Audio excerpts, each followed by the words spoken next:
लिखो types of solution. Types of solution में लिखो टाइप्स ऑफ सॉल्यूशन और इंटीग्रल।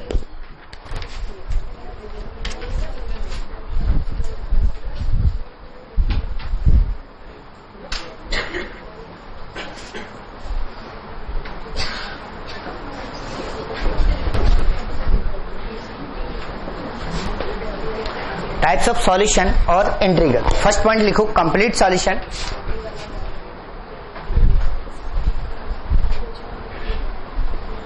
और इंटीग्रल। मेरे पास चार टाइप के क्वेश्चंस डिफाइन थे, मतलब चार टाइप के सॉल्यूशन डिफाइन है। फर्स्ट कंप्लीट इंटीग्रल लिखो given a first order partial differential equation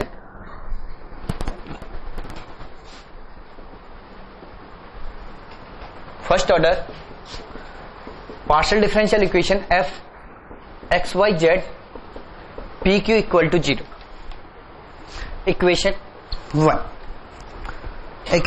1 let F X Y Z A comma B equal to 0 let F X Y Z A comma B equal to 0 is called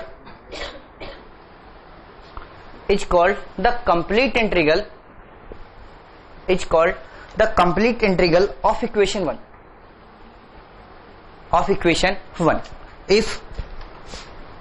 if first point if it is satisfy equation 1।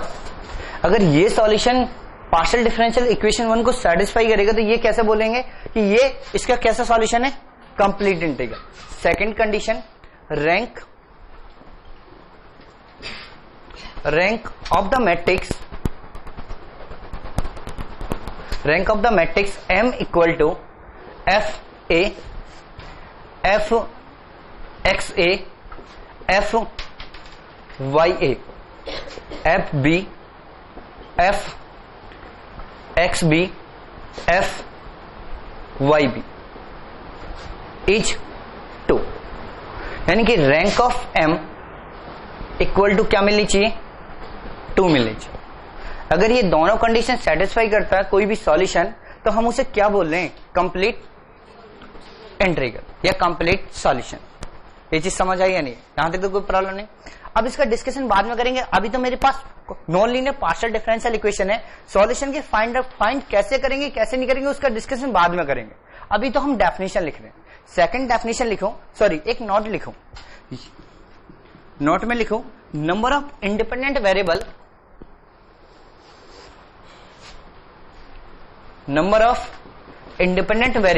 Equal to number of arbitrary constant.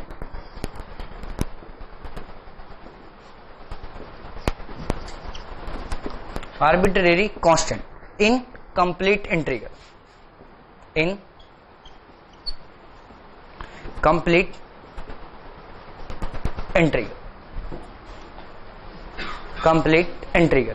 यानी कि number of arbitrary constant जब हम eliminate करते हैं जब तो हमें non linear partial differential equation मिलती है या नहीं मिलती। उसी केस में जनरली तो जब आर्बिट्रेरी कांस्टेंट एलिमिनेट करते हैं तो उसी केस में तो हमें किस टाइप की पार्शियल डिफरेंशियल इक्वेशन मिलती है, नॉन लीनियर। हमने एलिमिनेट किए थे या नहीं किए थे, और डेफिनेशन भी मेंशन करी थी कि number of arbitrary constant equal to number of independent variable. तो हमें किस टाइप की, नॉन लीनियर भी और कॉसी लीनियर भी, दोनों टाइप की पार्शियल डिफरेंशियल इक्वेशन मिलती है। बताया था नहीं बताया था। अब सेकंड डेफिनेशन लिखो general integral.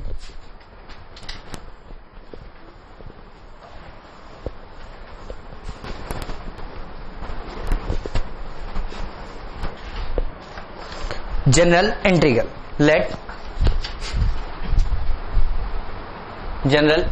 Let given partial differential equation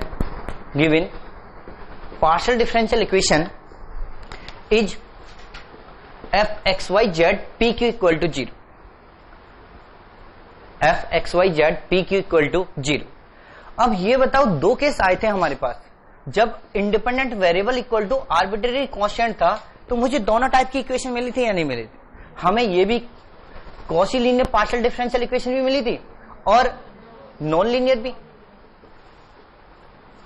non linear.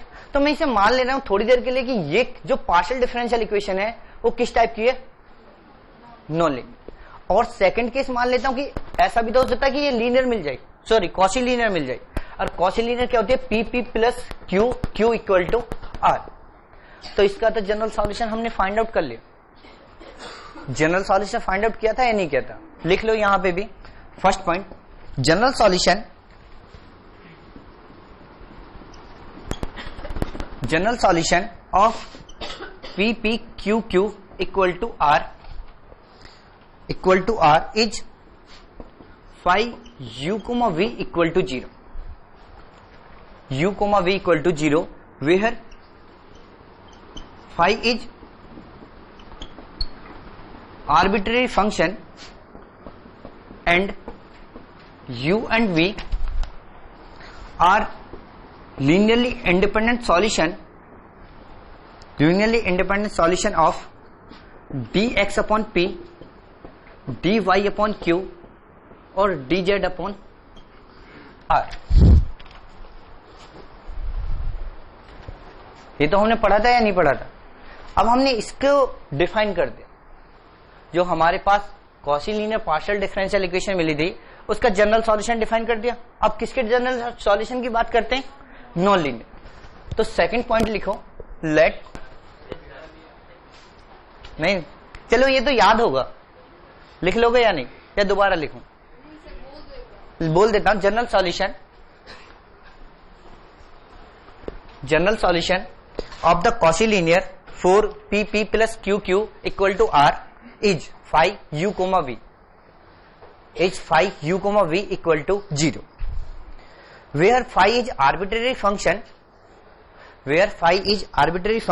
and u and v are linearly independent solution of dx upon p equal to dy upon Q equal to dz upon R. ठीक है, अब इसके बाद में लिखो general solution. Second point, general solution for non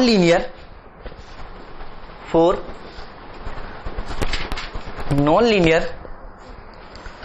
partial differential equation f x y z p q equal to 0,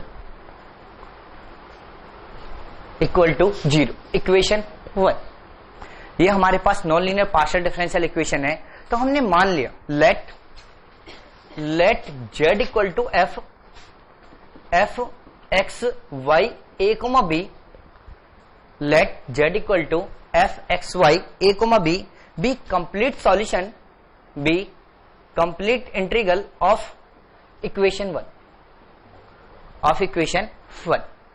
ये पहले हमने क्या फाइंड आउट किया, कंप्लीट सॉल्यूशन या फिर complete integral z equal to f x y a, b be complete integral of equation 1।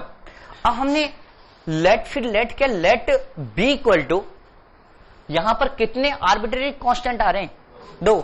तो हमने let किया b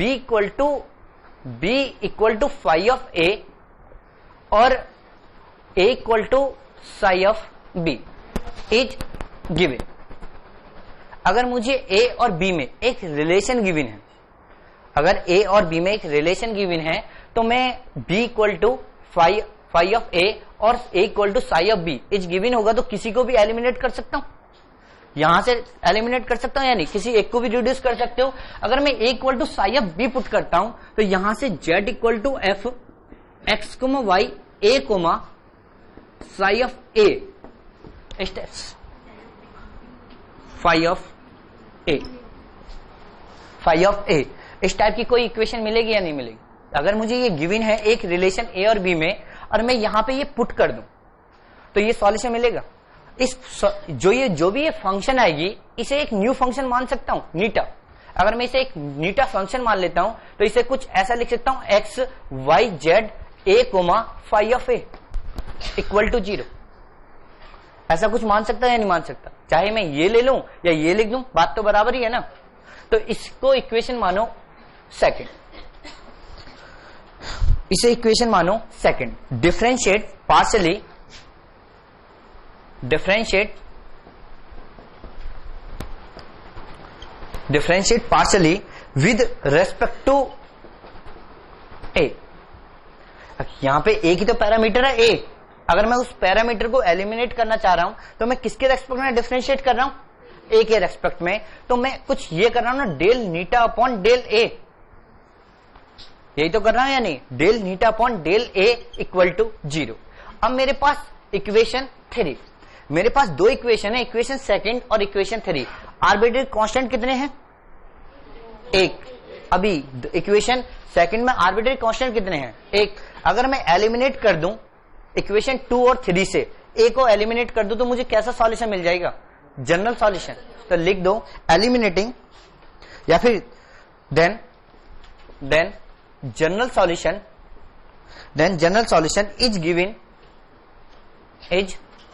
given by eliminating A, is given by eliminating a from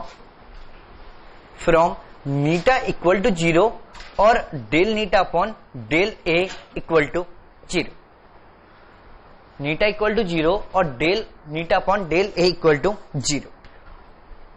ठीक है, इसमें एक नोट लिखो। अब तुम एक क्वेश्चन बताओ, ये नोट किया नहीं किया, ठीक है। अब ये बताओ, यहां पर जब एक रिलेशन गिवन है ए और बी में, तो जो एक फैमिली मिली है, ये जो फैमिली है z equal to F X comma Y A phi of A, ये किस टाइप की फैमिली है, कितने पैरामीटर की फैमिली है, 1 पैरामीटर की। तो जब भी जनरल सॉल्यूशन के बारे में बात होगी तो जो फैमिली होगी ना 1 पैरामीटर फैमिली होगी। तो लिखो general integral is envelope of 1 parameter, envelope of 1 parameter family of surface,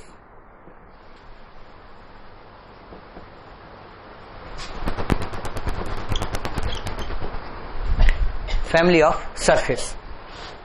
ठीक है, तो हमें जो जनरल सॉल्यूशन आएगा या जनरल इंटीग्रल आएगा वो कितने पैरामीटर की फैमिली मिलेगी, 1 सरफेस। अब हेडिंग डालो पर्टिकुलर इंटीग्रल।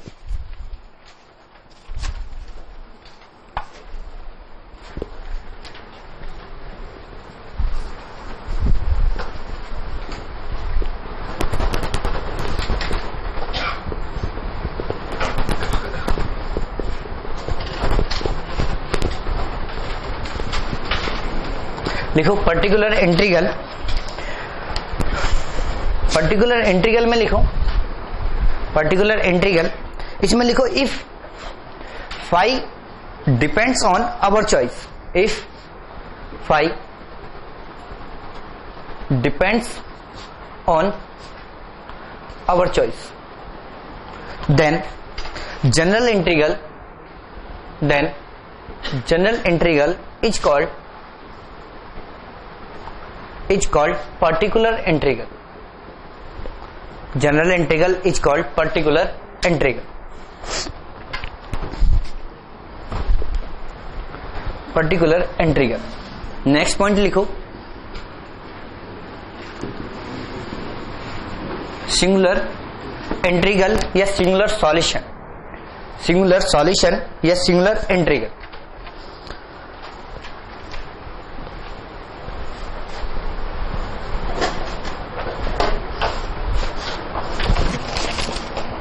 ठीक है, लिखो late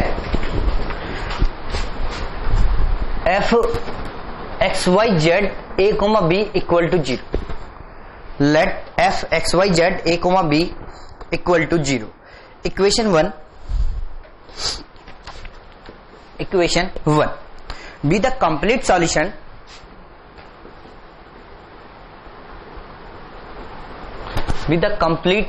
solution of the partial differential equation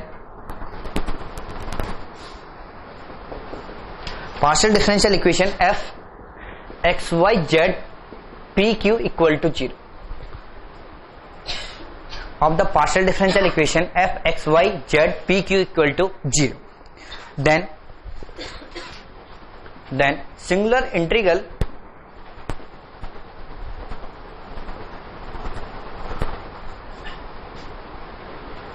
singular integral is given by f equal to 0, del f upon del a equal to 0 और del f upon del b equal to 0. f equal to 0, del f upon del a equal to 0, del f upon del b equal to 0. तो यहां पे हम कर क्या रहे हैं, complete integral से एलिमिनेट किसे कर रहे हैं, ए और बी को, ए और बी को ही तो कर रहे हैं. अगर ये तीन कंडीशन लिख रहे हैं तो लिखो eliminating A and B, eliminating A and B, A and B, then we get कोई न्यू फंक्शन मिलेगी, फाइव मान लेता हूं, five X Y Z equal to 0, five X Y Z equal to 0. ठीक है, अब five X Y Z equal to 0. अब ऐसा भी तो हो सकता, तुम लोगों की एक प्रॉब्लम ऐसी भी तो हो सकती है कि तुमसे ये non linear partial differential equation है, जब इसे सॉल्व करो तो कंप्लीट इंटीग्रल ही सॉल्व ना हो. ऐसा भी तो हो सकता है या नहीं हो सकता. तुम्हारे पास ठीक है 4 पिट मेथड है नॉन लीनियर को सॉल्व करने का, और उससे मैं कंप्लीट इंटीग्रल सॉल्व करूंगा. कंप्लीट इंटीग्रल सॉल्व करूंगा तो सॉल्व करने के बाद जो भी कंप्लीट इंटीग्रल आएगा उससे मुझे ए और बी एलिमिनेट करने. तो ऐसा भी तो हो सकता है कि यही फाइंड आउट ना हो, ये भी तो प्रॉब्लम हो सकती है एग्जाम में. तो डायरेक्ट अगर तुम्हें ऐसे करने में प्रॉब्लम आ रही है, कंप्लीट इंटीग्रल सॉल्व भी नहीं होता, तो सेकंड मेथड लिखो इसका. मेथड सेकंड, हमें पार्शियल डिफरेंशियल इक्वेशन क्या गिवन है, F X Y Z P Q equal to 0. हमें सेकंड मेथड अप्लाई कर रहे हैं, हमें पार्शियल डिफरेंशियल इक्वेशन ये given F X Y Z P Q equal to 0. अगर मैं इस पार्शियल डिफरेंशियल इक्वेशन से पी और क्यू को एलिमिनेट कर दूं तो वो भी तो सिंगुलर इंटीग्रल होगा या नहीं होगा, सिंगुलर सॉल्यूशन. तो मैं कुछ ऐसा कर सकता हूं, del F upon del P equal to 0 और del F upon del Q equal to 0, del F upon del P equal to 0 और del F upon del Q equal to 0, eliminating P and Q, eliminating P and Q, we get एक new function neta X Y Z equal to 0, neta X Y Z equal to 0. यहां पे एक line और लिख लो, if this neta, note किया,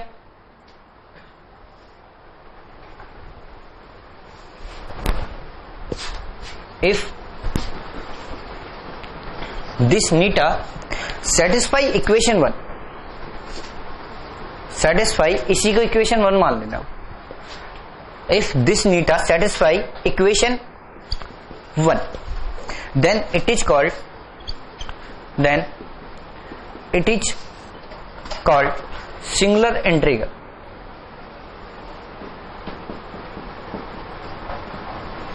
singular integral.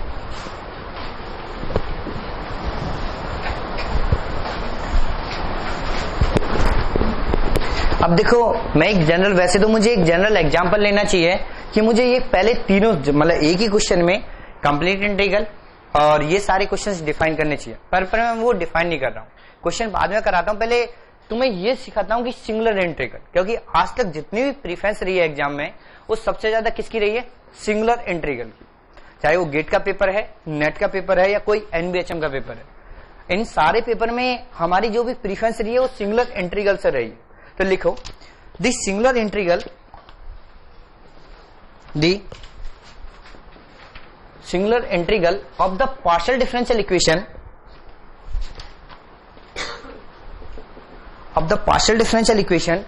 z equal to p x plus q y plus p square q square is the singular integral of the partial differential equation z equal to px plus qy plus p square plus q square is. First option में लिखो minus x square plus Y square upon 2.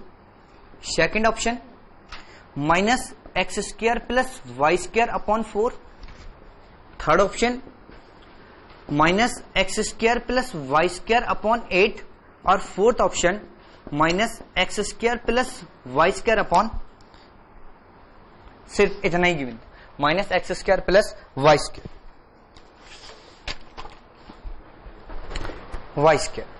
तो अगर हम इसका singular integral find out करना तो सबसे पहले क्या फाइंड आउट करोगे? Complete integral solution find out करोगे या नहीं करोगे? उसी से फाइंड आउट कर सकते हो। अभी तो मैंने सिखाया नहीं ना, पहले ये भी तो देखो कि अभी तो हमने डिस्कशन ही नहीं किया कंप्लीट इंटीग्रल का। जब तक हमने कंप्लीट इंटीग्रल का डिस्कशन नहीं किया फिर भी तो हम क्वेश्चन अटेम्प्ट कर सकते हैं। कंप्लीट इंटीग्रल नहीं है मेरे पास तो इसकी सेकंड अप्रोच है ना मेरे पास, ये सेकंड अप्रोच है। सिंगुलर सॉल्यूशन कैसे फाइंड आउट करते हैं? Del F upon del P equal to 0 और del F upon del Q equal to 0। अगर मैं इस फंक्शन को ऐसा एफ की एक फंक्शन कंसीडर करता हूं, p x plus q y plus p square minus plus Q square minus z equal to 0, लिख सकता हूं या नहीं लिख सकता? अब फर्स्ट इक्वेशन तो ये है मेरे पास, इसे मैं पार्शियल डेरिवेटिव किसके रेस्पेक्ट में? पी के, यानी कि del F upon del P equal to 0।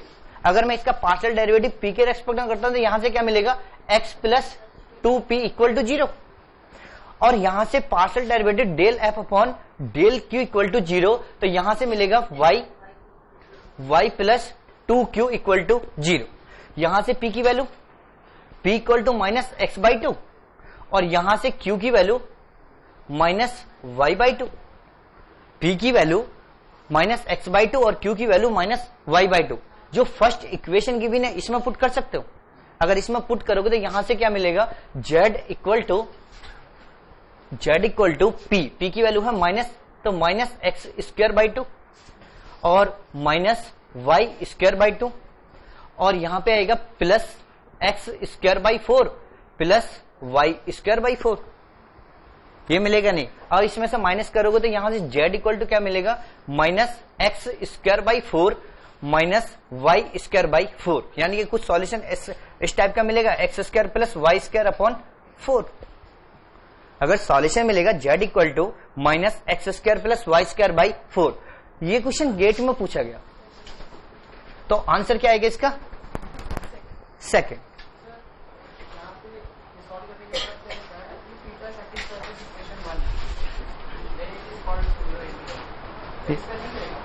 नहीं, किसी केसेस में नहीं करता, एलिमिनेट हो रहा है। लेकिन वैसे जनरली जब हम बात करते हैं, वैसे अभी तक मुझे भी ऐसा कोई एग्जांपल नहीं मिला, बस बुक में मैंने रीड करा जहां पे स्टेटमेंट लिखा हुआ है। अगर एग्जाम में सपोज करो इतनी कैलकुलेशन कराएगा तो पॉसिबल ही नहीं है। एग्जाम में क्वेश्चन आएगा तो 100% ये सेटिस्फाई करेगा, 100% ये सेटिस्फाई करेगा, ठीक है। लेकिन जहां से मैंने बुक से ये स्टेटमेंट लिया वहां पे ऐसे गिवन है। वैसे तो मैं जनरली बता ही देता हूं, 2-3 बुक्स के नाम है जो जिससे मैं लेता हूं क्वेश्चंस या थ्योरी रिलेट कर, ठीक है। अब खुद देखो यहां पे ये सॉल्यूशन है z equal to minus x square plus Y square by 4, ये सॉल्यूशन सेटिस्फाई करेगा। अब एक सेकंड अप्रोच और भी तो है, मैंने तुम्हें सिखाया था नहीं सिखाया था? z इक्वल टू एक क्वेश्चन हमने सॉल्व किया था, z equal to x Y plus x square plus Y square, सिखाया था नहीं सिखाया था? अगर तुम्हें सॉल्यूशन निकालना भी नहीं आता सपोज करो, तो यहां पर देखो ना सारे ऑप्शन में एक ही सिमेट्रिक गिवन है, ये नोट किया नहीं किया? रब कर दूं?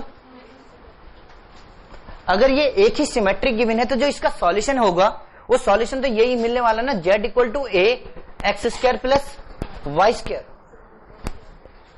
ये मिलेगा। तो इसका partial derivative with respect to x करोगे तो क्या मिलेगा? p इक्वल टू 2ax और q इक्वल टू 2ay।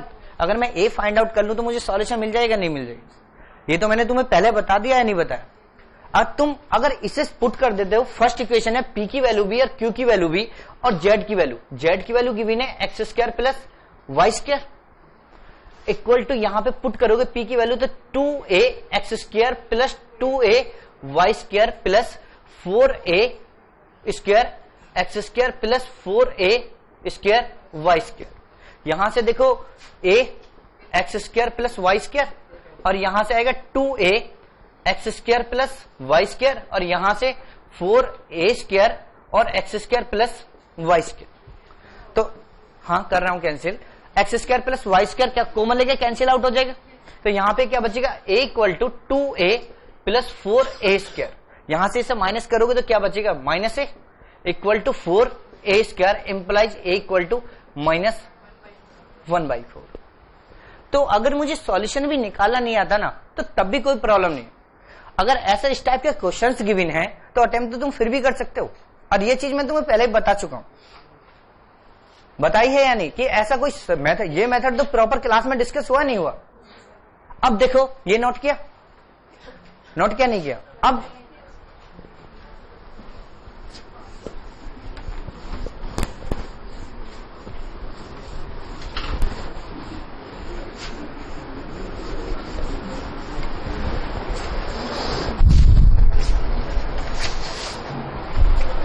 देखो नेट में क्या क्वेश्चन पूछा गया, क्वेश्चन नेट में पूछा गया जो 15 का जो दिसंबर वाला पेपर है उसमें, जो अभी दिसंबर वाला पेपर हुआ था 15 दिसंबर, उसमें ये क्वेश्चन पूछा गया a solution of the partial differential equation a net,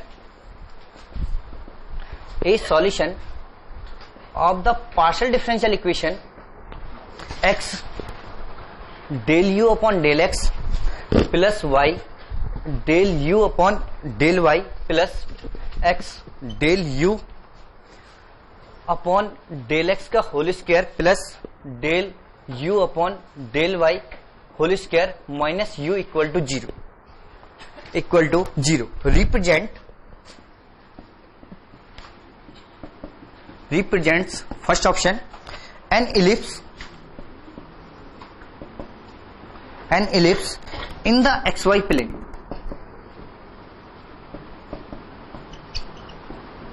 xy plane, second an ellipsoid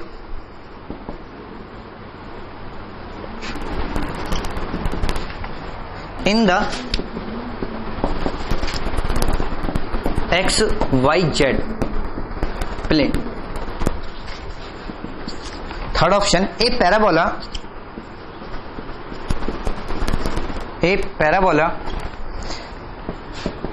in the ux plane, और फोर्थ ऑप्शन u, z नहीं आएगा u आएगा, x y u का मतलब z ही है, ठीक है। और last option a hyperbola in the u y plane.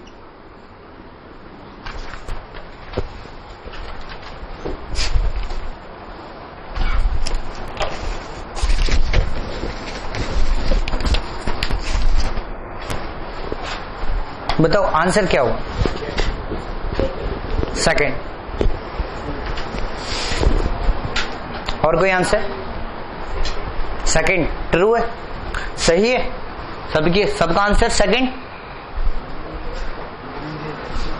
बोलो हाँ या ना, नहीं है तो फिर क्या आंसर होना चाहिए? क्या?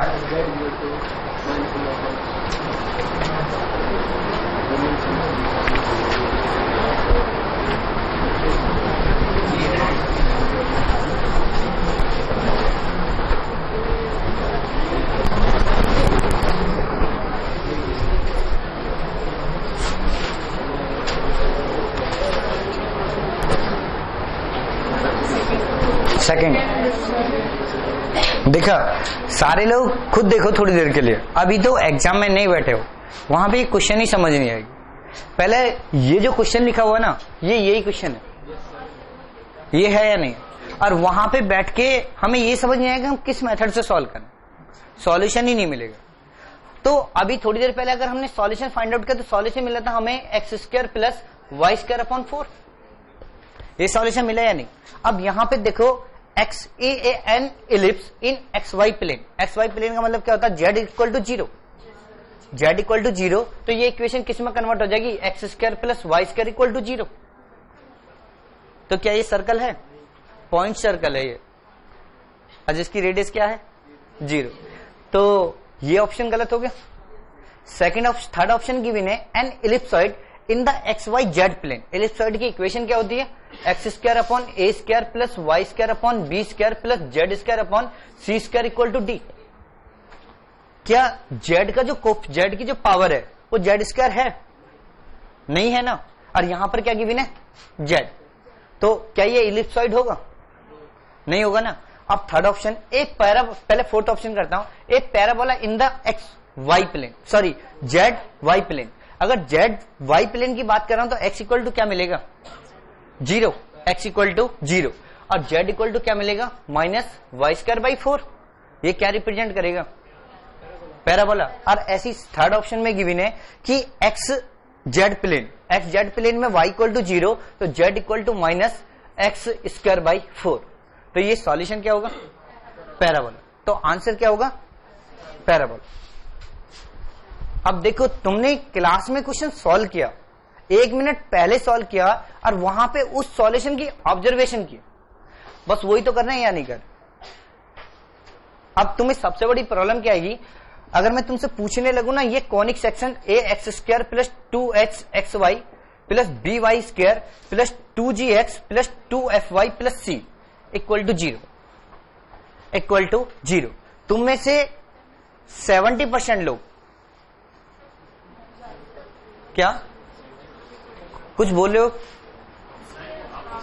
हाँ देखो, जो ये अगर मैं तुमसे ये पूछने लगूं ना, A x square plus 2h x Y plus B Y square plus 2gx plus 2fy plus c equal to 0, ये सेकंड ऑर्डर की कॉनिक सेक्शन की इक्वेशन लिखी हुई है।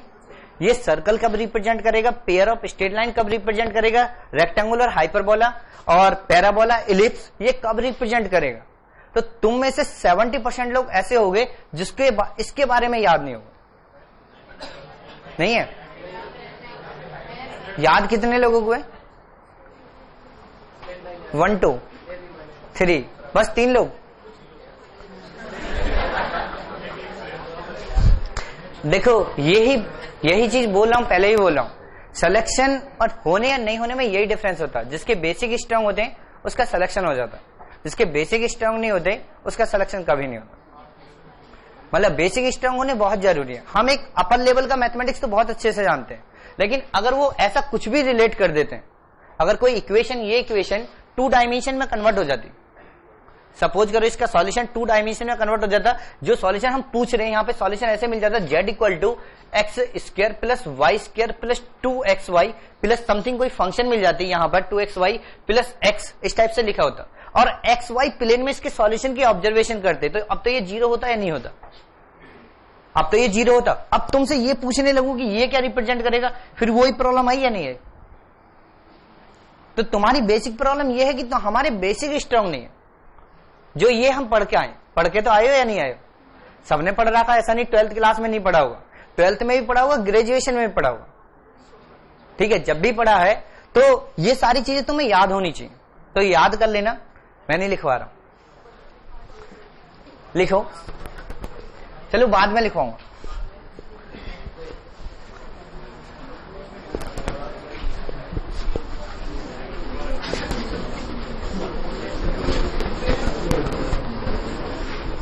अब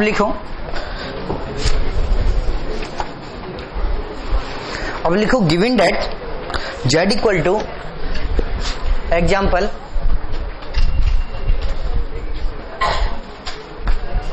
z equal to A x plus B y plus a square plus b square.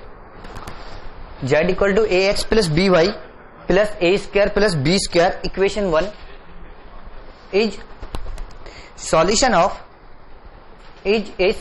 of z equal to px qy plus p square plus q square। Equation second, अभी इसी के लिए solve किया, जो भी किया कैलकुलेशन। अब यहां पे बोल दिया गया क्वेश्चन में बोला गया कि ये क्या सॉल्यूशन है, इसका सॉल्यूशन है तो इसे सेटिस्फाई तो कर रहा होगा। अब फर्स्ट ऑप्शन में लिखो, find its complete solution, find complete solution या complete integral. Second, find general integral या फिर general solution, find general solution for B equal to under root 1 minus A square. General solution for B equal to under root 1 minus A square. Third option, find particular integral for B equal to A. और last fourth, find singular integral. ये तो हमने find out कर लिया। अभी last question यही तो किया था या नहीं किया था? अब यहां पे अभी तक हमने ऐसा कुछ नहीं पढ़ा कि जिससे हम ये कंप्लीट सॉल्यूशन फाइंड आउट कर ले। तो हमारे पास ये सॉल्यूशन फाइंड आउट कर ले, कंप्लीट सॉल्यूशन नहीं, ये सॉल्यूशन फाइंड आउट कर ले। अब कंप्लीट सॉल्यूशन कब होगा? जो दो कंडीशन थी, पहली कंडीशन कि ये सेटिस्फाई करना चाहिए। अगर ये सॉल्यूशन उन्होंने गिवन किया है तो सेटिस्फाई तो करेगा नहीं करेगा। अब सेकंड कंडीशन क्या थी कि रैंक ऑफ द मैट्रिक्स, यानी कि एम इक्वल टू क्या गिवन था, m equal to F A, F x A, F Y A, F B, F x b और एफ वाई। इसकी रैंक क्या मिलनी चाहिए?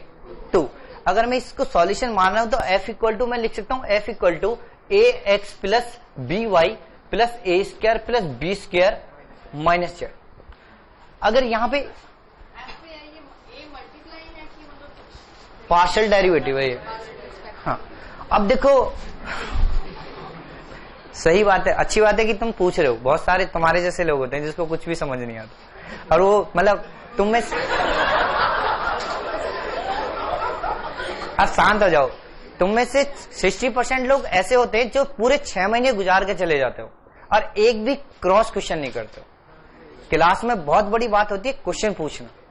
तुम में से 60% लोग ऐसे होंगे कि यहां से बैठ के क्लास से गुजर के चले जाएंगे 6 महीने, 6 महीने नहीं 1 साल भी गुजार देते जो लोग रिपीट करते हैं, और वो क्वेश्चन नहीं पूछते क्योंकि उनके अंदर एक डर होता, एक सबसे बड़ा डर होता कि हमारे क्वेश्चन का लेवल, मतलब हमारे क्वेश्चन पर दूसरे लोग हंसेंगे तो नहीं।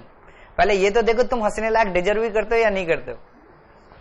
जो लोग हंसते हैं पहले वो भी तो देखो अपने बारे में कि हमने भी कभी कोई क्वेश्चन पूछा है क्या।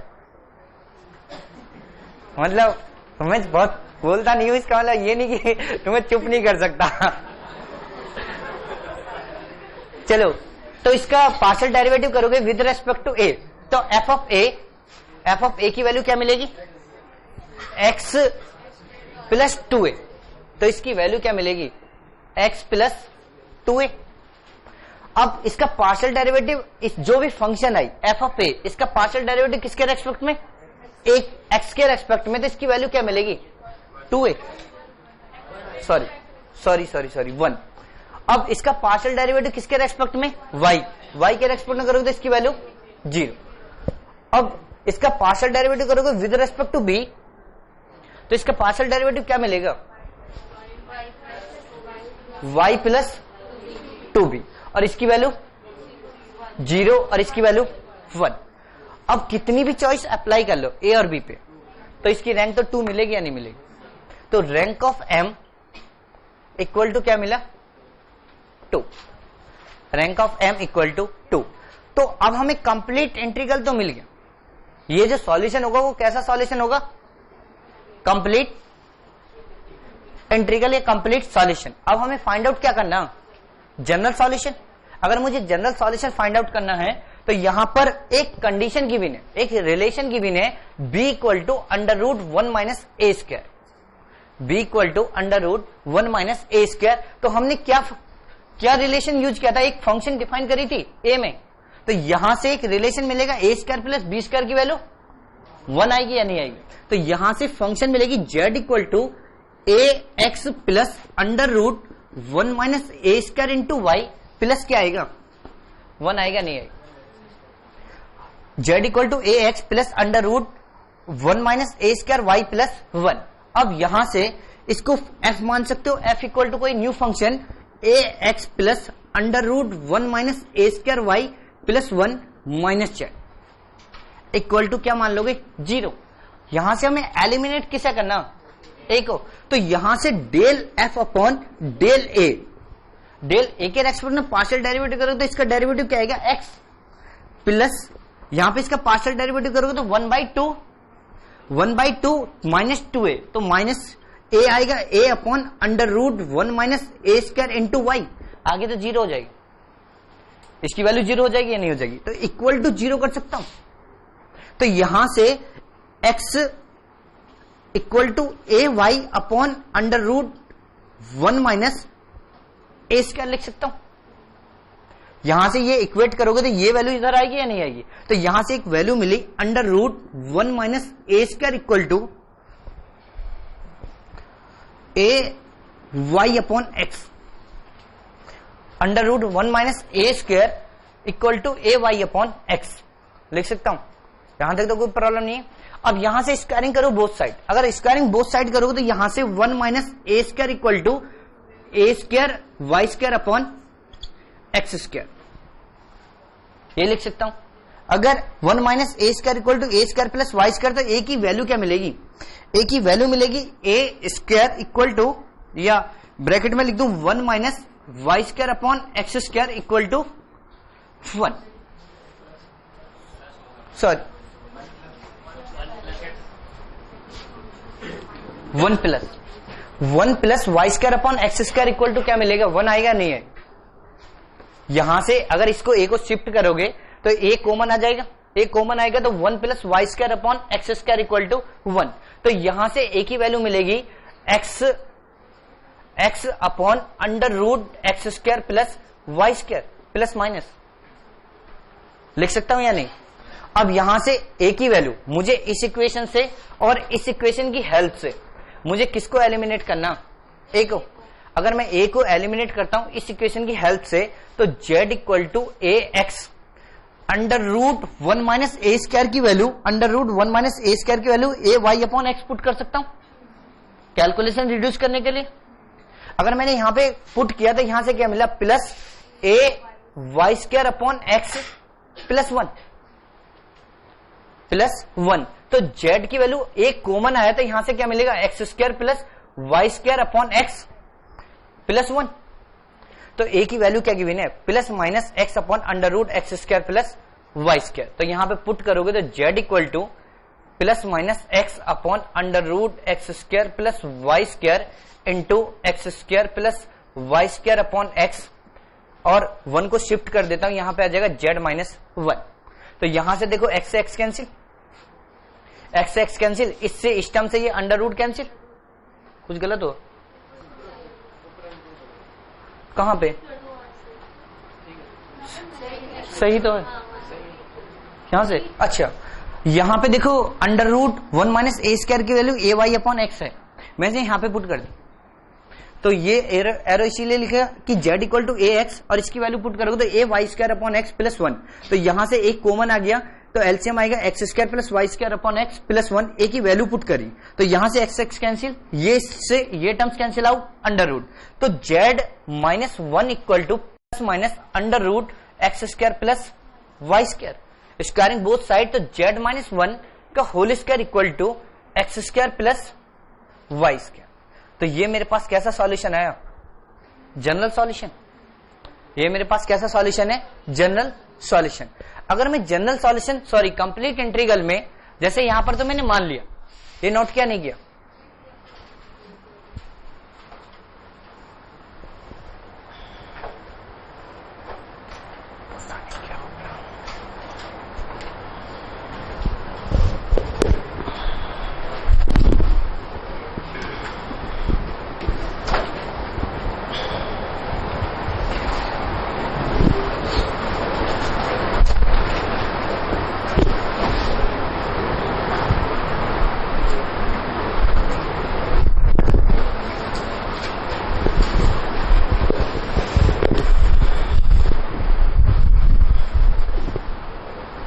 रब कर दूं। तो देखो अगर यहां पे तो मैंने गिवन किया but find particular integral b equal to a, वहां पे तुम्हारे ऊपर डिपेंड करता कि फाइंड पर्टिकुलर इंटीग्रल, क्योंकि वहां पर डेफिनेशन गिवन है ना, b equal to find depends on our choice, ये गिवन है या नहीं गिवन है डेफिनेशन में। तो जनरली अगर वो पूछ रहे हैं तुमसे तो दो ही सॉल्यूशन पूछ रहे हैं, फाइंड कंप्लीट इंटीग्रल और फाइंड सिंगुलर इंटीग्रल। अगर जनरली क्वेश्चंस पूछे जा रहे हैं, क्योंकि हम चार पिन मेथड की हेल्प से क्या फाइंड आउट करेंगे, कंप्लीट इंटीग्रल, और कंप्लीट इंटीग्रल की हेल्प से हम सब कुछ फाइंड आउट कर सकते हैं। अगर वो जनरल सॉल्यूशन पूछेंगे तो वो रिलेशन गिवन करेंगे या नहीं करेंगे, ये रिलेशन गिवन करेंगे, तभी तो हम जनरल सॉल्यूशन फाइंड आउट कर सकते हैं। समझ में आ गया नहीं आया?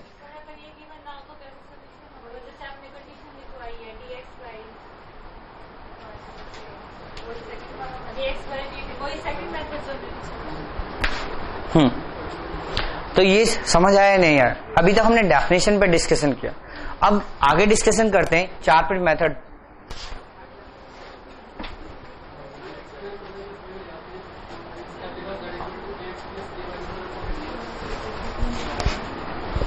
यहां पे इसकी वैल्यू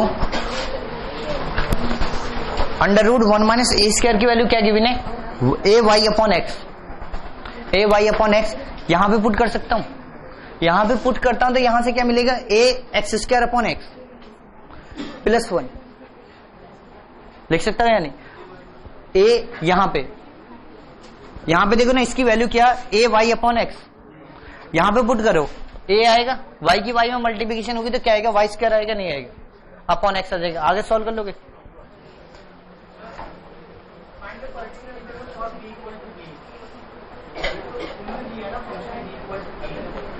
ये एक कोई सिंपल फंक्शन मान रहा हूं, जैसे जनरली हम जब ऑर्डिनरी डिफरेंशियल इक्वेशन में क्या करते हैं, y equal to trivial solution मानते हैं या नहीं मानते?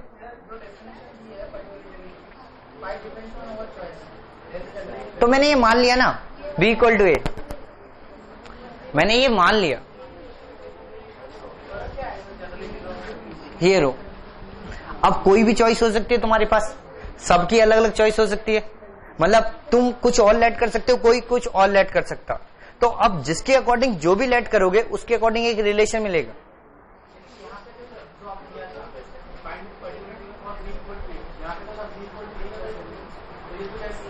ये मैंने मान लिया अपने अकॉर्डिंग, ये तो क्वेश्चन में गिवन होगा। अगर नेक्स्ट क्वेश्चन में यहां पे एक डिफरेंट फॉर्मेट दे दिया कि b इक्वल टू, पता नहीं मेरी बाजू में काफी देर से दर्द हो रहा है एक साथ, b equal to √1 minus A square, तो यहां से b इक्वल टू क्या मिलेगा, √1 माइनस ए स्क्वायर, ये तो गिवन था ना। और यहां के बाद में अगर थर्ड क्वेश्चन सॉल्व करते हैं पर्टिकुलर इंटीग्रल, तो यहां पे मैंने एक टफ एक्सप्रेशन गिवन है, थोड़ी सी कैलकुलेटिव है, तो अगर b इक्वल टू ए मानोगे तो इजी हो जाएगा, नहीं हो जाएगा। तो हम तो ऐसी कोई भी चॉइस मान सकते हैं, ए और बी में एक ऐसा रिलेशन मान सकते हैं जो बहुत इजी हो, जिससे हमारी कैलकुलेशन इजी हो जाए। वहां पर गिवन था ना, five depends on our choice, then general integral is called particular integral. General integral is called particular integral. Basically तो ये जनरल इंटीग्रल ही है ना, डेफिनेशन में ही बोला गया ना, general integral is called particular integral, तो डेफिनेशन तो यही गिवन है। और यहां पर कोई भी चॉइस मान सकते हो, तो सबसे इजी चॉइस, सबसे इजी रिलेशन क्या मिलेगा, b इक्वल टू ए मिलेगा, नहीं मिलेगा। चलो आगे,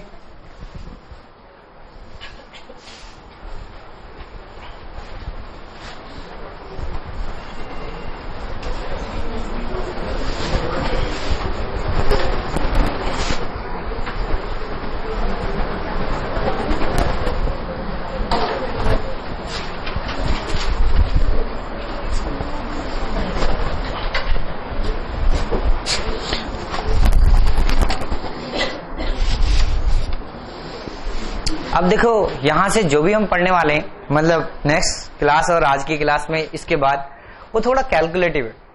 और कैलकुलेटिव है, और ऐसा नहीं है कि जो हम पढ़ेंगे कंपेटेबल सिस्टम ऑफ इक्वेशन, यहीं से प्रूफ होता चार pin method.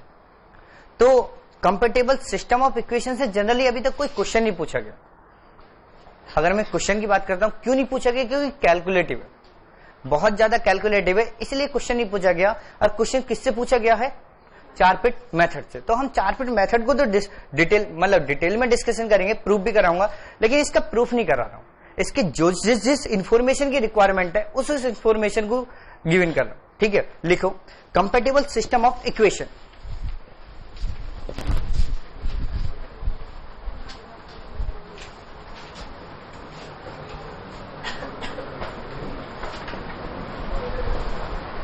compatible system of equation.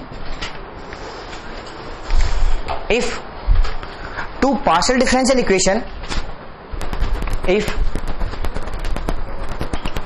two partial differential equation have one common solution, have one common solution, then they are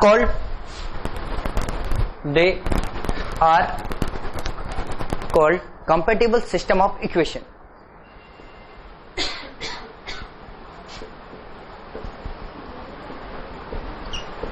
system of equation. अब मैंने दो इक्वेशन गिवन है मुझे, F X Y Z P Q equal to 0 equation 1, और G X Y Z P Q equal to 0 equation 2. F X Y Z P Q equal to 0 और G X Y Z P Q equal to 0. Equation 1 and equation 2 1 and 2 are called compatible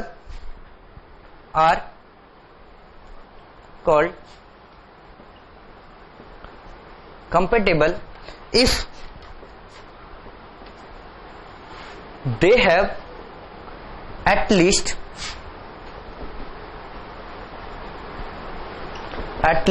one common solution. One common solution. देखो मेरे पास दो non linear partial differential equation है. अगर उनके पास वो compatible हैं, solution तो उनके पास बहुत सारे हो सकते हैं, बहुत सारे सॉल्यूशन हो सकते हैं या नहीं हो सकते. इसके पास भी सॉल्यूशन हो सकते हैं और इसके पास भी सॉल्यूशन हो सकते हैं, लेकिन जरूरी तो नहीं है कि जो इसके सॉल्यूशन है वो इसके सॉल्यूशन हो और इसके सॉल्यूशन है तो इसके सॉल्यूशन हो. ऐसा कोई जरूरी तो नहीं है ना. जब इसका सॉल्यूशन नहीं है और इसका सॉल्यूशन नहीं है, तो हम क्या बोल रहे हैं कि ये दोनों पार्शियल डिफरेंशियल इक्वेशन कंपेटेबल होंगी. कब होंगी? जब इनके पास एटलीस्ट वन कॉमन सॉल्यूशन होगा. अगर कम से कम एक कॉमन सॉल्यूशन होगा तो ये दोनों पार्शियल डिफरेंशियल इक्वेशन कैसी होंगी? कंपेटेबल. अब इसकी कंडीशन लिखो. One common solution, this common solution, यहां से लिखो नेक्स्ट लाइन से, this common solution is one parameter family of surface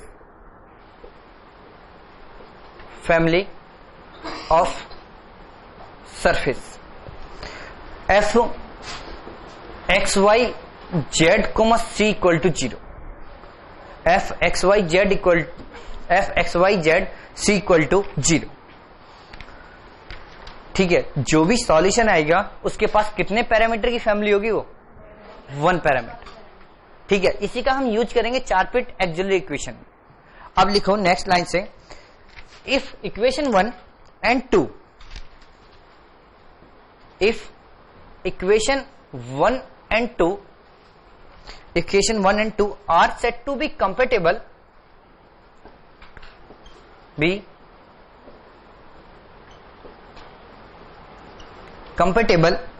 if first condition, if Jacobian equal to del f comma g upon del pq, f comma g del p comma q not equal to 0 on domain D, या फिर in domain d. इसकी second condition लिखो. Second condition, dz equal to p dx plus q dy. dz equal to p dx plus q dy should be integrable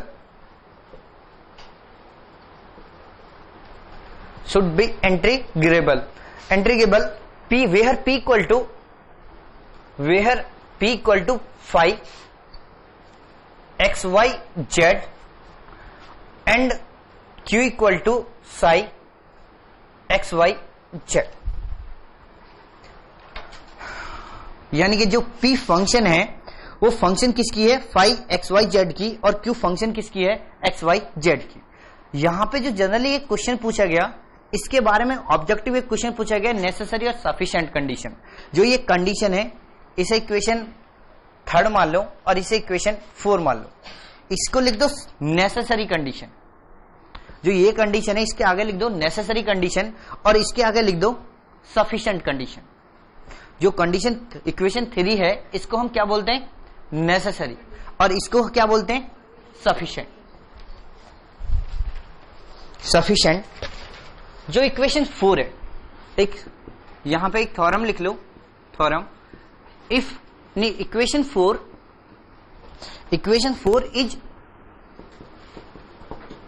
integrable, equation 4 is integrable if and only if f, g equal to 0, f, g equal to 0।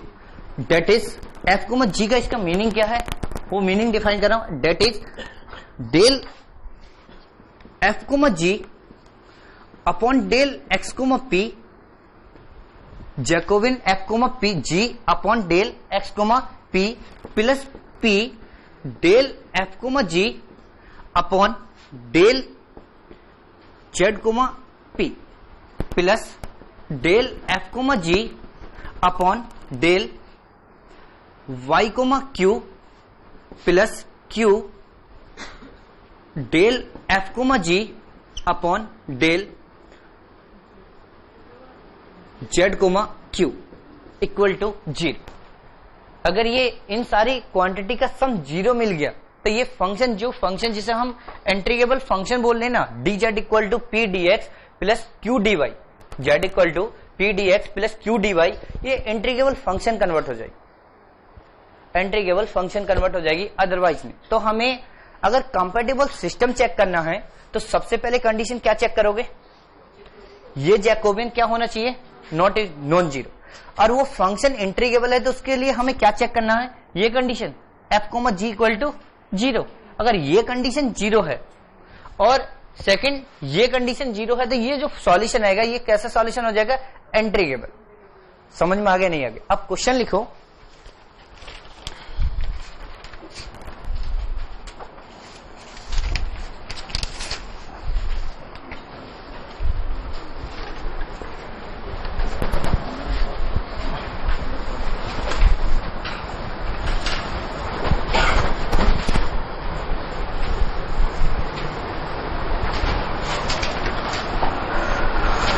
so that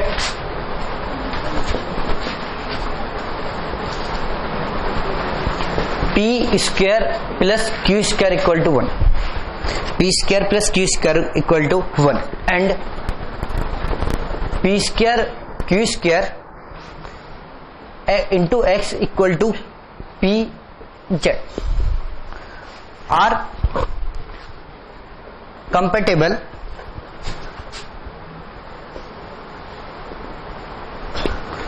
and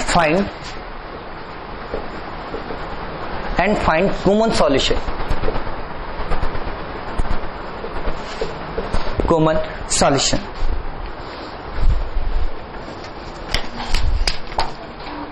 common solution. तो सबसे पहले condition क्या मेरे पास, Jacobian, Jacobian J equal to del F comma G, या फिर पहले define कर लो एफ और जी।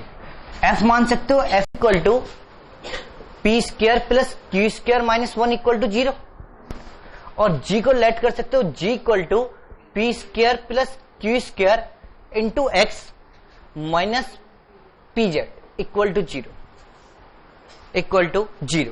तो यहां से del F upon del P, del F upon sorry J equal to del F comma G upon del P Q equal to del P Q. तो यहां से इसका क्या सॉल्यूशन क्या मिलेगा, del F upon del P और del F upon del Q और del F upon sorry del G upon del P और del G upon del Q. Equal to तो यहां से इसका डेरिवेटिव पार्शियल डेरिवेटिव करोगे पी के रेस्पेक्ट में तो वैल्यू क्या मिलेगी 2p और इसकी 2q और यहां पे इसको पार्शियल डेरिवेटिव करोगे पी के रेस्पेक्ट में तो 2px माइनस जेड और यहां पे करोगे q के रेस्पेक्ट में तो 2qx सही तो लिखा 2qx इसकी मल्टीप्लिकेशन करोगे तो यहां से इसकी वैल्यू क्या मिलेगी 4pqx minus 4pqx plus 2qz इससे ये कैंसिल आउट इसकी वैल्यू क्या आएगी 2qz ये नॉट इक्वल टू 0 मिलेगा नहीं मिलेगा क्योंकि z क्या है मेरे पास डिपेंडेंट वेरिएबल है और पी क्यू भी मेरे पास पार्शियल डेरिवेटिव है इसका ठीक है। अब सेकंड कंडीशन क्या मेरे पास अगर ये हमारे पास ये नॉट इक्वल टू 0 है फॉर ऑल डी के लिए अगर ये फंक्शन इंटीग्रेबल हुई तो यहां से p और q की वैल्यू क्या मिलनी चाहिए 0 तो क्या 2qz इक्वल टू 0 फंक्शन किसकी गिवन है z गिवन है या नहीं और z किस पे डिपेंड कर रहा होगा x और y पे z डिपेंडेंट वेरिएबल है अगर z की वैल्यू ही 0 होगी तो q डिफाइन होगा यहां पे अगर z की वैल्यू ही 0 होगी तो q डिफाइन होगा अगर कोई भी डोमेन डिफाइन कर लेता हूं चलो z not equal to 0 variable है x और y पे डिपेंड करेगा नहीं करेगा तो कंडीशन किस पे रखी जाएगी x और y पे डोमेन तो x और y पे डिपेंड करेगा नहीं करेगा तो यहां से z तो 0 हो ही नहीं सकता अभी z के बारे में तो कोई इंफॉर्मेशन है ही नहीं ना z तो डिपेंडेंट वेरिएबल है z तो डिपेंडेंट वेरिएबल है अगर z 0 हो गया तो q तो अपने आप 0 हो जाएगा नहीं हो जाएगा तो 0 हम ले नहीं सकते z की वैल्यू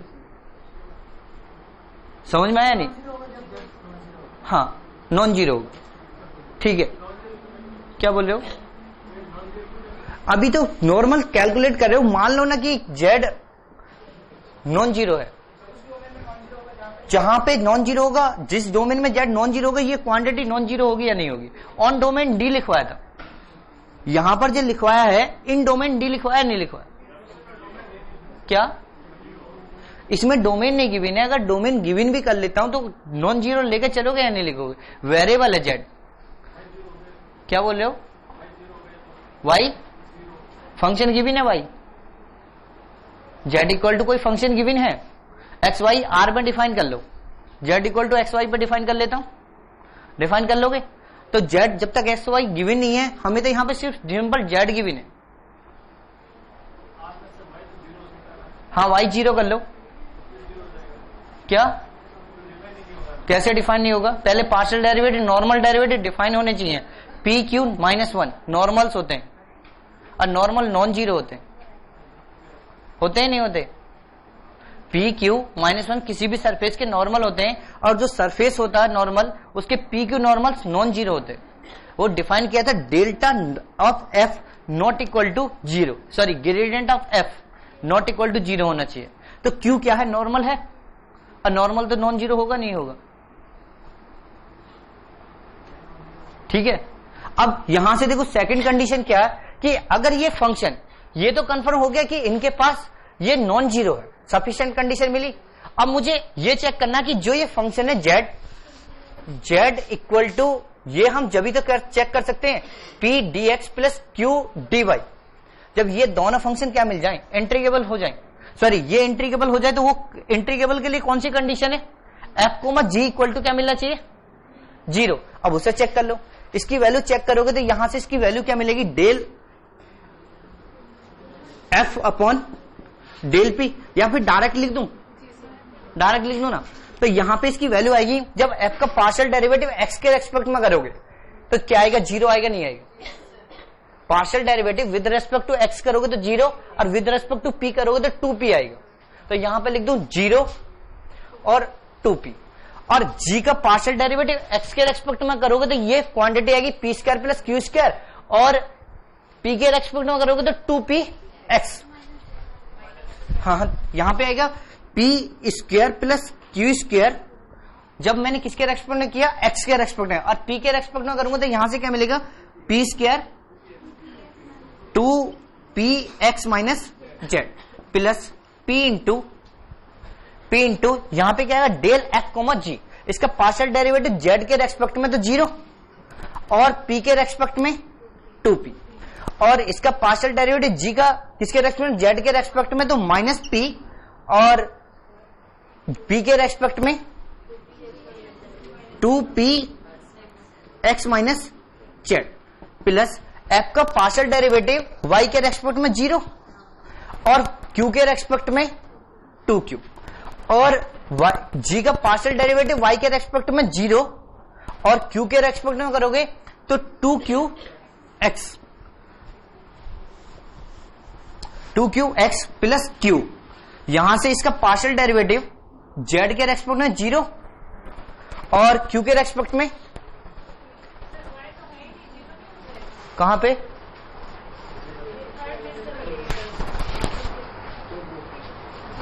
तो यहां पे पार्शियल डेरिवेटिव z के रेस्पेक्ट में करोगे तो 0 और f का पार्शियल डेरिवेटिव q के रेस्पेक्ट में 2q, और यहां पे इसका g का पार्शियल डेरिवेटिव z के रेस्पेक्ट में करोगे तो माइनस p, सॉरी g का किसके रेस्पेक्ट में, z के रेस्पेक्ट में तो माइनस p आएगा, और q का q के रेस्पेक्ट में करोगे g का तो 2qx। अब इसकी वैल्यू चेक करो कि इसकी वैल्यू चेक करोगे तो इसकी वैल्यू आएगी p की पावर 3 माइनस, और माइनस आएगा 2pq²। इसकी वैल्यू फाइंड आउट करोगे तो ये 0 और इसकी वैल्यू आएगी माइनस माइनस प्लस 2p² और 2pq, ये तो 0, इसकी वैल्यू फाइंड आउट करोगे तो यहां से आएगा माइनस प्लस 2pq²। अब देख लो ये इससे कैंसिल और ये इससे कैंसिल, इसकी वैल्यू क्या मिल रही है, 0, इसकी वैल्यू 0 मिल रही है या नहीं मिल रही है, तो अगर इसकी वैल्यू 0 मिल रही है तो ये फंक्शन कैसी हुई, इंटीग्रेबल। तो जो ये दो इक्वेशन है f p² plus q² equal to 1, p² plus q² x equal to pz, यहां से p और q की वैल्यू फाइंड आउट कर सकते हो। ये तो रब कर दूं, यहां तक तो नोट किया होगा या नहीं, ये तो रब कर दूं ये साइड,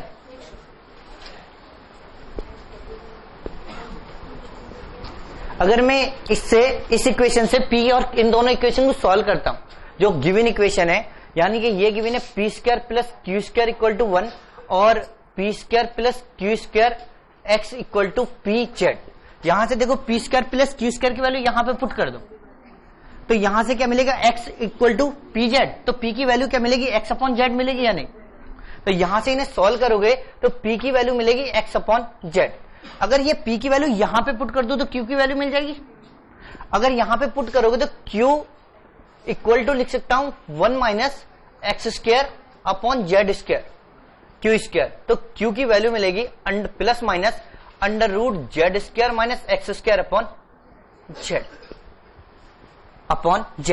तो ये फंक्शन जो dz इक्वल टू हम डिफाइन कर रहे हैं, dz equal to p dx plus q dy, ये फंक्शन कैसी होगी, इंटीग्रेबल होगी या नहीं होगी। ये तो श्योरिटी है कि जब अगर ये कंडीशन 0 हो रही है तो ये फंक्शन 100% इंटीग्रेबल होगी। तो यहां से dz इक्वल टू p की वैल्यू क्या है, x upon z into dx plus minus √z² minus x² upon z into dy। अब एग्जाम में जब तुम सॉल्व करोगे ना, यहां पे आके सॉल्व नहीं होगा क्वेश्चन, ठीक है, यहां से ये तुमसे सेपरेट ही नहीं होगा। क्वेश्चन में जो सबसे बड़ी प्रॉब्लम आने वाली है इस टाइप के इस स्टेप में आएगी, क्योंकि यहां तक तुम सारे लोग सॉल्व कर लोगे, तो यहां से z को z कॉमन लोगे, एलसीएम लोगे तो z की मल्टीप्लिकेशन कर सकते हो, तो यहां से सॉल्यूशन आएगा z dz equal to x dx dx plus minus √z² minus x² into dy। इस टर्म को शिफ्ट कर दो और इस टर्म से डिवाइड कर दो, यानी कि z dz minus x dx upon √z² minus x² equal to plus minus dy plus minus dy। ये इसका डिफरेंशिएशन लिखा हुआ, अगर मैं 2 से डिवाइड कर दूं 2 से डिवाइड कर दूं तो ये इसका डिफरेंशिएशन है या नहीं, यानी कि डी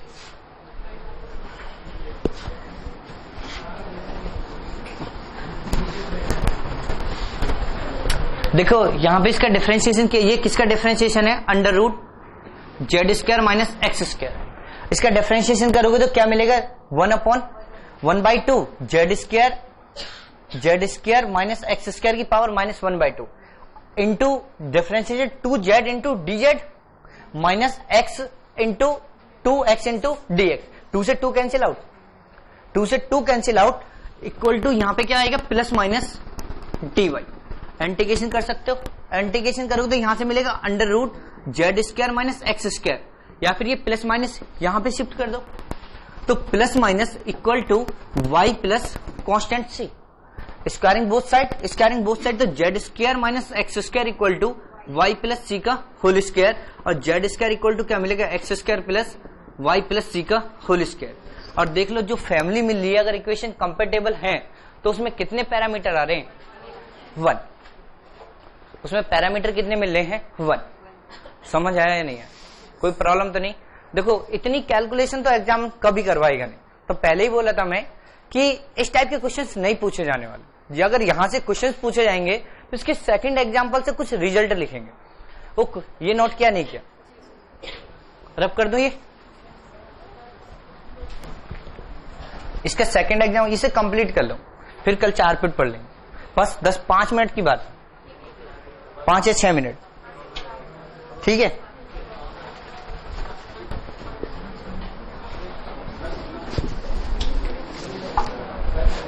हमेशा हर चीज कल पे भी मत टालो। लिखो example P equal to 5x minus 7y। P equal to 5x minus 7y and Q equal to minus 7x plus 8y are compatible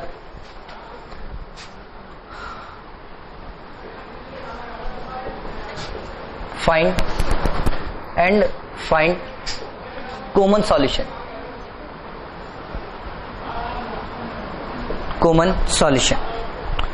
find common solution तो सॉल्व करते हैं। किसी जो फर्स्ट फंक्शन है उसको f मान लेते हैं, और जो सेकंड फंक्शन है उसको q मान लेते हैं, या फिर g मान लेते हैं, और g मान के सॉल्व कर सकते हो। पहले जैकोबियन, तो इसमें इतनी कैलकुलेशन नहीं है कि कर नहीं सकते हो, साथ साथ सॉल्व करो कि यहां पर f इक्वल टू क्या गिवन है, p minus 5x plus 7y, और g इक्वल टू क्या गिवन है, g इक्वल टू गिवन है q minus q plus 7x minus 8y। तो यहां से देखो, यहां से j equal to find out करोगे तो del f upon del x, इसकी वैल्यू p, और p फाइंड आउट करोगे तो इसकी वैल्यू 1, और इसका पार्शियल डेरिवेटिव q के रेस्पेक्ट में करोगे तो इसकी वैल्यू क्या आएगी, 0। इसका पार्शियल डेरिवेटिव p के रेस्पेक्ट में 0 और q के रेस्पेक्ट में 1। डिटर्मिनेंट की वैल्यू क्या आ रही है, 1, और जो कि कैसी है, नॉट इक्वल टू 0। कैलकुलेशन नहीं है, तो ये तो कंफर्म हो गया कि कंपेटेबल है। तो अब क्या फाइंड आउट करना है, इंटीग्रेबल है या नहीं है। तो इंटीग्रेबल के लिए कंडीशन क्या है, f, g इक्वल टू 0। तो उसमें सबसे पहले डिटर्मिनेंट है f, g, x, p।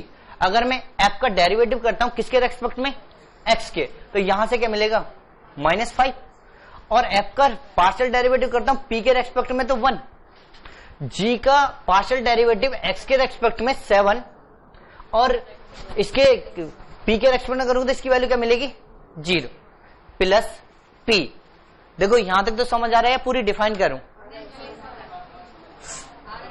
ठीक है। तो p इक्वल टू, यहां से बता दो इसका पार्शियल डेरिवेटिव, f का पार्शियल डेरिवेटिव z के रेस्पेक्ट में 0, और किसके रेस्पेक्ट में, p के रेस्पेक्ट में 1। इसका पार्शियल डेरिवेटिव z के रेस्पेक्ट में 0, और इसके रेस्पेक्ट में कुछ भी कर लो तो किसके रेस्पेक्ट में, p के रेस्पेक्ट में 0 ही आएगा। किसी के रेस्पेक्ट में करो 1 रो तो 0 हो ही, प्लस अब इसके किसके रेस्पेक्ट में, y और q। अगर इसका पार्शियल डेरिवेटिव y के रेस्पेक्ट में करोगे तो 7, और q के रेस्पेक्ट में 0 और इसका पार्शियल डेरिवेटिव y के रेस्पेक्ट में -8 और q के रेस्पेक्ट में 1 प्लस q और यहां पे इसका पार्शियल डेरिवेटिव z और z के रेस्पेक्ट में 0 q के रेस्पेक्ट में 0, ये टर्म भी 0 ही आई। तो यहां से इसका डिटरमिनेंट फाइंड आउट करोगे तो -7 प्लस 0 और यहां से इसका डिटरमिनेंट 7 प्लस 0, 7 से 7 कैंसिल, तो इसकी वैल्यू क्या मिलेगी 0। तो ये इंटीग्रेबल भी है। अगर इंटीग्रेबल है तो हम इस इक्वेशन को सॉल्व करते हैं या नहीं, dz equal to p dx plus q dy, हम यही तो सॉल्व करते हैं या नहीं, dz equal to p dx plus q dy। अब यहां पे p भी गिवन है, हमें इक्वेशन भी सॉल्व नहीं करनी, हमें p गिवन है 5x माइनस 7y और q गिवन है -7x प्लस 8y, इसकी वैल्यू पुट कर दो तो dz equal to -5x plus 7y 5x minus 7y into dx plus -7x plus 8y into dy, इसका इंटीग्रेशन तो हो जाएगा। अब देखो ये dm dx plus n dy की फॉर्म में गिवन है या नहीं, दोनों x y की फॉर्म है, ये एग्जैक्ट है, देख लो एग्जैक्ट है। Del m upon del y की value del n upon del x की फॉर्म में गिवन है। अगर डेल x की फॉर्म में गिवन है तो इसका इंटीग्रेशन क्या आएगा, z इक्वल टू, इसमें x constant sorry y constant, तो 5/2 एक्स स्क्वायर माइनस 7xy और इसमें y इंटीग्रेशन ऑफ y का इंटीग्रेशन करोगे तो 4y square plus constant c। अब देख लो ये फैमिली भी मुझे क्या मिल रही है, 1 पैरामीटर फैमिली मिल रही है नहीं, यहां तक भी कोई प्रॉब्लम नहीं। अब यहां से देखो, ये नोट करो, इस क्वेश्चन में तो ज्यादा कैलकुलेशन नहीं है ना, अब इतनी कैलकुलेशन करवा भी सकते हैं, ठीक है। अब यहां से देखो जो p फंक्शन है वो p फंक्शन किसकी है, xy, और q जो फंक्शन है वो किसकी फंक्शन है, xy। तो दो रिजल्ट लिखो, इफ p इक्वल टू, हमें गिवन है, रिजल्ट में लिख दो first point, p equal to m x y and q equal to n x y, p equal to m x y and q equal to n x y are compatible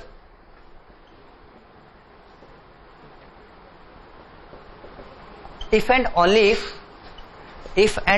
if del m upon del y equal to del n upon del x, ठीक है। अगर ये compatible है तो del m upon del y equal to क्या होगा, del n upon del x होना चाहिए। तो हमें पूरी कैलकुलेशन नहीं करनी, कंपेटेबल के बाद में ये कंडीशन चेक कर लो, अगर function of x y given है तो इनके पास एक सॉल्यूशन होगा या नहीं होगा, hence they have a common solution, hence these partial या फिर these partial differential equation, hence these partial differential equation have common solution. और ये कंडीशन नॉट इक्वल टू आ जाए, अगर del m upon del y not equal to del n upon del x, अगर exact ही नहीं है तो इंटीग्रेबल होगा, नहीं होगा तो उस केस में कैसा सॉल्यूशन आ जाएगा, नो सॉल्यूशन। समझ में आया नहीं है तो लिख दो, if second point, if del m upon del y not equal to del n upon del x, then the system of two partial differential equation, हाँ वो सॉल्यूशन नहीं होगा, बस उसी के बारे में लिखवा रहा हूं। Then the system of two partial differential equation is not compatible,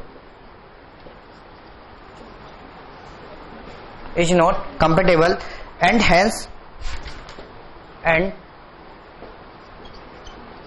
hence these equation have no solution. These equation have no solution. अब यहां पे एक और लिखो तीसरा result last. For the compatible, third point लिखो, for the compatible of f x y z p q equal to 0 of f x y z p q equal to 0 and g x y z p q equal to 0। p q no solution, no common ही solution की बात कर रहे हैं, जो ये at least common solution आ रहा है ना उसी की बात कर रहा हूं, नहीं तो वो केस यहां पे डिफाइन कर रहा हूं। सेकंड केस लिख लो, third case, for the compatible f x y z p q equal to 0 and g x y z p q equal to 0, it is not necessary that every solution of f x y z p q equal to 0 be a solution of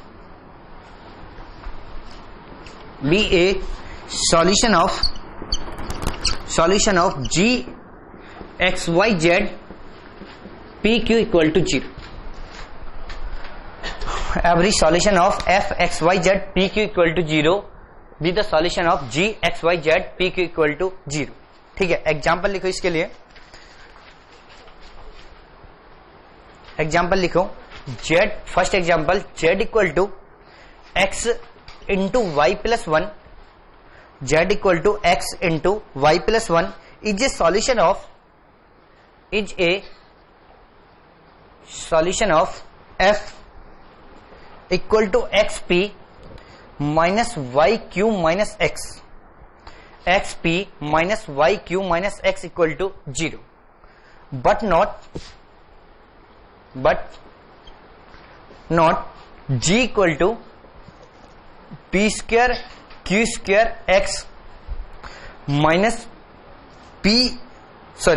इस g equal to लिखो, g equal to x square P minus या plus Q minus X Z equal to 0। यानी कि जो ये solution है z equal to x into Y plus 1, ये solution किसका है? इस पार्शियल डिफरेंशियल इक्वेशन का, और लेकिन इसका सॉल्यूशन नहीं। तो देखो, जैसे मैंने कंपेटेबल का फर्स्ट क्वेश्चन किया था, फर्स्ट एग्जांपल, ये दोनों equation non linear partial differential equation है, ये कंपेटेबल भी है।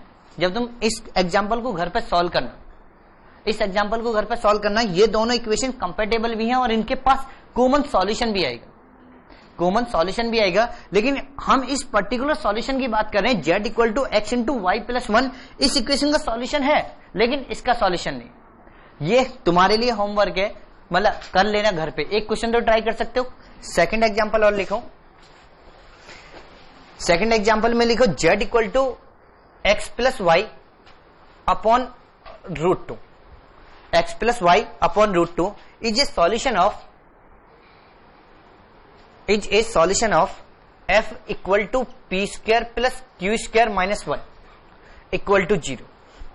z equal to x plus y upon under root 2 is a solution of f equal to P square plus Q square minus 1 equal to 0, but not g equal to P square plus Q square x minus P Z equal to 0। z equal to x plus y upon under root 2 is a solution of, किसका solution है? f p square plus Q square minus 1 equal to 0, और g जो second equation है, but not g equal to P square plus Q square x into p Z equal to 0। ये example तो हमने class में solve कर लिया, इनके पास देखो कॉमन सॉल्यूशन मिला था, नहीं मिला था?